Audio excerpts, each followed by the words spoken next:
Два дена понад преварот со Загреб, нов сериозен дуел Мешков Брест, СХ Лига полуфинале. Ваш коментар? Pa da, malo je stvarno rano i brzo, ali sve četiri momčadi koje su na Final Fouru igrale su utakmicu u subotu i nedjelju, tako da nemamo tu šta da plaćamo, za sve isto, tako da ja mislim da nas onaj duel s Zagrebom kući nije previše umorio. Vidjeli ste da smo otprilike svi igrali po pola utakmice, znači 15-15, tako je bio plan da se izrotira, da se ubaci i one koji su manje igrali, i Sergeja koji se vraća nakon povrede, tako da mislim da neće biti prenaporno, treniramo dosta, tako da mislim da ćemo biti spremni za sutra. Има ли сили Вардар за уште една СХ титула?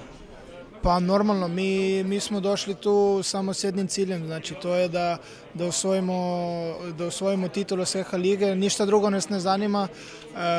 Odmah prvo igramo protiv Bresta, domaćina, koje će biti možda favorit zbog domaćinstva i nekih drugih stvari, ali mi smo tu da napravimo sve, da prvo njih dobijemo sutra i poslije ćemo vidjeti šta će biti u sredu.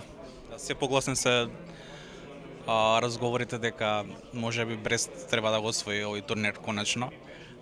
Дали е тоа притисок за домакинот или можеби за вас мотивација поголема? Pa i jedno i drugo, da.